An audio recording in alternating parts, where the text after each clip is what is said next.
manifestation que nous avions conviée pour la protection du littoral et suite à la réussite de cette manifestation qui était organisée dans des délais très courts, mais qui a vu la participation d'une cinquantaine d'associations et de grandes associations de Saint-Louis à Ziguinchor. Nous avions décidé de convier aujourd'hui une réunion justement pour évaluer justement cette manifestation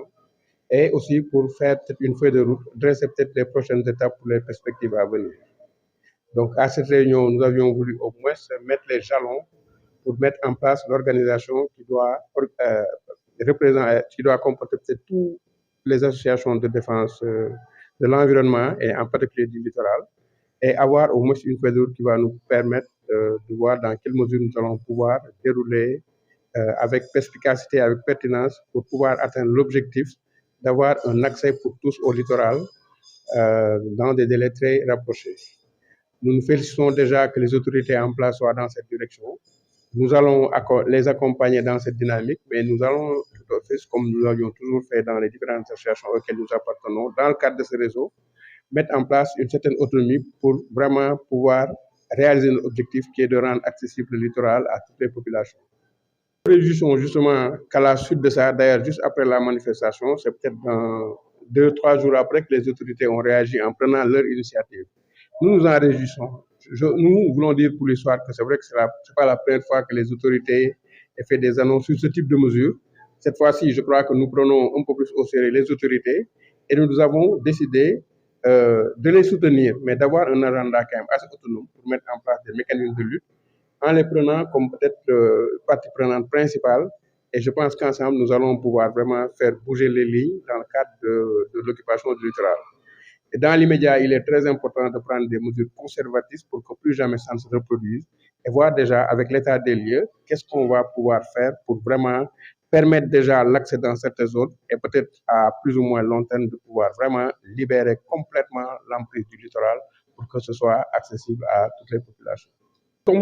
le disait tout à l'heure Mbacké Seck dans la réunion, c'est vrai qu'il y a plusieurs impacts au niveau juridique, au niveau de la pollution, au niveau de la santé et au niveau simplement de l'accès du littoral. Je crois que n'importe quel citoyen a le droit quand même d'avoir envie de se promener sur la plage. On a connu par exemple dernièrement des noyades parce que les zones en fait qui sont autorisées à la baignade sont occupées par des privés. Et ce qui fait que peut-être les populations vont se résoudre à aller dans des zones qui sont peut-être interdites ou en tout cas dangereuses à la noyade. Et le résultat, c'est que rien qu'à Dakar, il y a plus de 200 noyades et hormis maintenant la zone de la banlieue. gannaaw suñu daje jàmmalaay bi nga xam ne moo amoon le dimanche ba le passé ñu génne woon benn xaatim bu nga xam ne dañ ko waroon jébbal kilifa yi ña fa taje woon nga xam ne war nañ mat juróom fukki mbootaay yu jógee Ndar ba Ziguinchor ñu waroon tase tey xool ban jéego la ñu war a def waxtaan wi nag am na solo trop parce que ñi nekk ci suñu biir ñu bari xamante wuñu woon ñu bari gën nañu miinante ñu bari xam ne ñoo bokk liggéey bi war nañu jàpp takk li nga xam ne jàppoon nañu ko keroog ñu dem jébbal ko jëwriñ yi nga xam ne moo yore mbiru alam bi ñu ministre de l'environnement war nañu fexe ba la ñu fa jàpp keroog jàmmalaay président de la république président Diomaye Faye jot ci premier ministre jot ci parce que mbiru tefes gi du benn ministère dong moo koy toppatoo ministère de l'intérieur dafa am lu mu ci war a def ministère forces armées am ci lu muy def jëwriñ ji yore wàllu géej gi ak napp bi am ci lu mu ci war a def ki yore wàllu alam bi am ci lu mu def ba ki nga xam ne moo yore aussi bopp moomeel yi muy collectivité locale su mbir demee noonu nag dafay jaadu ñi ko séq waxtaane ko ba bokk luñ ci tënk soog a teg jéego bu ci topp mooy waxtaan ak kilifa yi parce que nim ñu leeree ni lii président Diomaye Faye jàpp pour wóoral tefes yi pour delloo tefes yi askan wi parce que loolu la suñuy loi wu dëkk wax danañ tefes gi askan wi moo ko moom benn nit waru ko aakimoo loolu président def nga xam ne suñuy xalaat dëppoo na te bañu ci yëngatu am nañu bokk suñu biir luñ ci yëngatu ëpp na 20 at wala léegi mu mat 30 at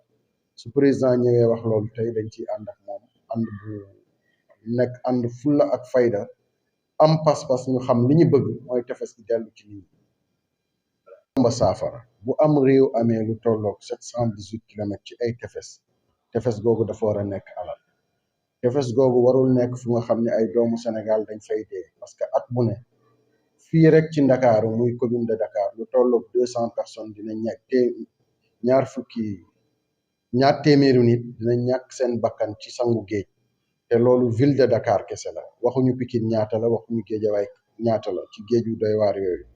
donc loolu bu amee war nañu jël saafara parce que fu ñaari téeméeri nit di ñàkk seen bakkan gouvernement bi war na ci taxaw. ci wàllu feebar yi dañuy feebaru sëqët man ak yow mënuñu bokk lu ñu mën nañu bañ a bokk lu ñuy lekk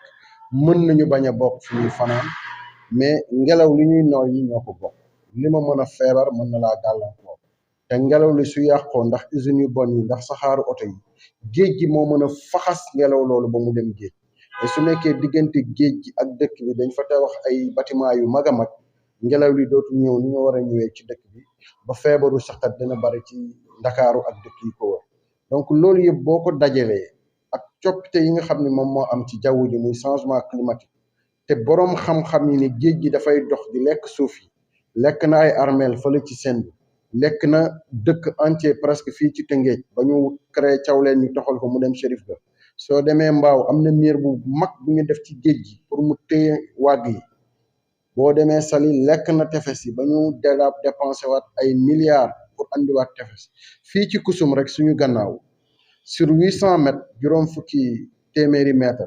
lañ fa def ëpp na fukki milliards ci andi si waat tefes loolu nag li ko gën a yomb mooy fexe ba tefes yi kenn dootu ko aakimu kenn du tere nit ñi ñu dem ci tefes yi pour sangu wala pour féexlu wala pour toppatoo seen wërgu-yaram wala liggéey te loolu la ñu gis nii loolu nag la ñu ànd ak président de la république di ko ci jàppale ñu ngi ci wetam ñu ngi ci gannaawam ànd nañu ci dogal bi at yële passé sax gouvernement bi am na dogal bu mu fi jëloon bi ñu ci àndul ci wàllu tefes yi dañu ko wane sàkkantuma ak ñu président jël dogal bu nga xam ne ñun ànd nañ ci ak moom danañ ci taxaw danañ ko ci gunge képp ko ci nar a xoxatal wala nga wax ko ni leneen mu ngi ci ñun ñooy jàkkaarloog yow wax ak yow parce que lii ñuy def defaluñ ko Masamba defuñu ko Mademba dañ ko def pour askan wi nga xam ne am na sañ-sañ yegg ci plage bu ko neex sangu fa wala féexlu fa te nit mënu ko tere loolu su ko ay nit aakimoo nag loolu dañu koy tere te loolu mënuñu ci ànd